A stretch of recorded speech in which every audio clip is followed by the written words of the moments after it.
20-এর যে অ্যাডজাস্টমেন্ট এটা 2023-এরই ছিল, 24-এর লোকসভার অ্যাডজাস্টমেন্ট 24-এরই ছিল, এখন 2026। কাজে 23-এর সাথে 26 প্যারালেল তো হবে না। এখন অদূর ভবিষ্যতে কি হবে যখন স্বাভাবিক হবে তখন আলাদা ব্যাপার। কাজে ওনারা প্রত্যাহার করতে হবে বললে তো এটা ভুল হবে। 2023-এর পর অনেক জল গড়িয়েছে, ত্রিপুরাজ্যের মধ্যে গণতন্ত্রের উপর নানা আঘাত এসছে।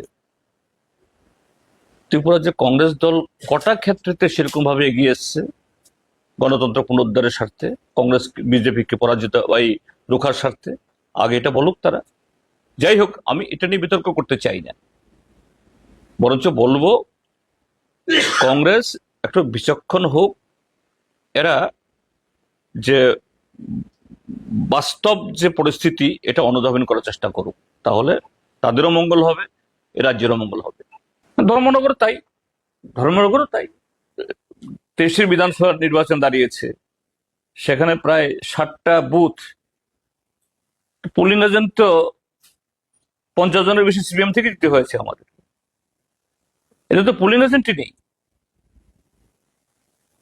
কাজেই বলবো গণতন্ত্র পুনরুদ্ধারের জন্য কংগ্রেসের সহযোগিতা সারা দেশের সাথে ত্রিপুরাজ্যেও প্রয়োজন আছে, এটাকে আমরা অস্বীকার করি না। কংগ্রেসের একটা নাম আছে, সবাই জানে নামটাকে, অস্বীকার আমরা করি না। কিন্তু অযথা যে এই ইলেকটোরাল ইয়েতেও সব জায়গাতে সমান সমান ভাগ দিতে হবে বললে পরে এটা কি হবে, সম্ভাবনাকে আরো বিনষ্ট করা হবে, এটা হওয়া উচিত না।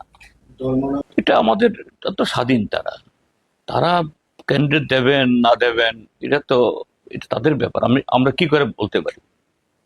আমরা শুধু আপিল করতে পারি যে ভারতীয় জনতা পার্টিকে পরাজিত করার স্বার্থে তারা আমাদের ক্যান্ডিডেটকে সমর্থন করুক, আমরা এই কথাটাই বলতে পারি।